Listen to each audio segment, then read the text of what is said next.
এমন দৃঢ় দলীয় অবস্থান থাকা সত্ত্বেও একটি চিহ্নিত মহল পরিকল্পিতভাবে আমাদের দল এবং শীর্ষ নেতৃত্বের শালীনতা ও চরিত্র হরণের দুঃসাহস প্রদর্শন করছে।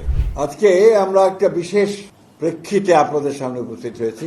আপনারা জানেন যে সম্প্রতি মিটফোর্ডে একটি ঘটনাকে কেন্দ্র করে একটা মর্মান্তিক এবং অনাকাঙ্ক্ষিত ঘটনার প্রেক্ষিতে এবং বিশেষ করে সুপরিকল্পিতভাবে এই ঘটনাকে ভিন্ন খাতে প্রবাহিত করার অন্যায়ভাবে যে একটা প্রক্রিয়া চলছে এবং একটি বৃহত্তম রাজনৈতিক দল বিএনপি ও তার শীর্ষ নেতৃত্ব জনাব তারেক রহমানের চরিত্র হননের যে ঘৃণ্য অপচেষ্টা তার প্রতিবাদে আজ আমরা আপনাদের সামনে উপস্থিত হয়েছি।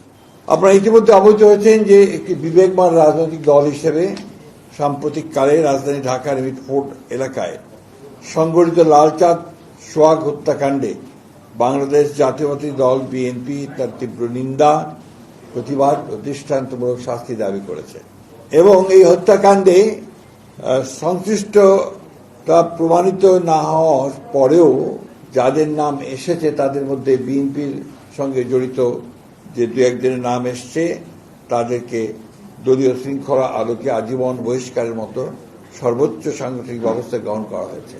নিহতের পরিবার পক্ষ থেকে ইতিমধ্যে মামলার এজাহারের অসঙ্গতি সম্পর্কে বক্তব্য দেওয়া হয়েছে। তাদের বক্তব্য থেকে জানা যায় যে তাদের উল্লেখিত 3 জন অপরাধীদের নামের স্থলে এমন 3 জনের নাম সংযুক্ত করা হয়েছে যাদের বিরুদ্ধে তাদের কোনো অভিযোগ নেই। দুঃখজনক হলেও সত্য, নৃশংসতার মাধ্যমে এই হত্যাকাণ্ডে সরাসরি অংশগ্রহণকারীদের এ পর্যন্ত গ্রেপ্তার করা দূরে থাক, আইন প্রয়োগকারী সংস্থা এখনো তাদের নাম পরিচয় পর্যন্ত উদ্ঘাটন করতে সক্ষম হয়নি। তাছাড়াও আমরা বর্তমান সরকারের কাছে এই হত্যাকাণ্ডে সরাসরি অংশ নেওয়া ব্যক্তিদের গ্রেপ্তার এবং দ্রুত বিচারের পদক্ষেপ গ্রহণের দাবি জানিয়েছি। এমন দৃঢ় দলীয় অবস্থান থাকা সত্ত্বেও একটি চিহ্নিত মহল পরিকল্পিতভাবে আমাদের দল এবং শীর্ষ নেতৃত্বের শালীনতা ও চরিত্র হরণের দুঃসাহস প্রদর্শন করছে। সার্বিক বিবেচনায় আমাদের বেশ কয়েকটি বিষয় গুরুত্বের সঙ্গে অনুধাবন করা প্রয়োজন বলে আমরা মনে করছি, কারণ বিষয়গুলো জনমনে কিছু প্রশ্নের উদ্রেক করেছে।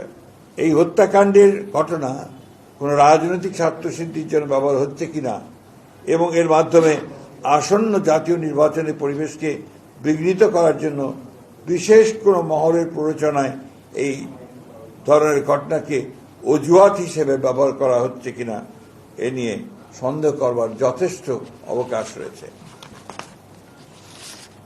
কুমিল্লার মুরাদনগরে সংঘটিত 3টি নৃশংস হত্যাকাণ্ড, কুমিল্লায় মসজিদের ইমাম হত্যা, খুলনায় যুবদল নেতা মাহবুব মোল্লাকে হত্যা ও রক কেটে দেওয়া, এমন হত্যাকাণ্ডের ক্ষেত্রে সকলের প্রতিবাদী কণ্ঠস্বর সমমানের ছিল কিনা সে বিষয়েও প্রশ্ন তোলা যেতে পারে। পরিকল্পিতভাবে দেশে অস্থিতিশীল পরিস্থিতি সৃষ্টির জন্য মিটফোর্ডের হত্যাকাণ্ডকে রাজনৈতিক দুর্বিসন্ধমূলকভাবে বাস্তবায়নে ব্যবহৃত হচ্ছে কিনা সে ব্যাপারে সন্দেহ করার যথেষ্ট কারণ রয়েছে। প্রকাশ্য দিবালোকে অসংখ্য মানুষের সামনে আইন প্রয়োগকারী সংস্থার নিকটবর্তী অবস্থান থাকা সত্ত্বেও এমন ঘটনার কোনো প্রতিরোধ না হওয়ায় পুরো ঘটনাটা সম্পর্কে জনমনে প্রশ্ন উদ্রেকের যথেষ্ট কারণ রয়েছে।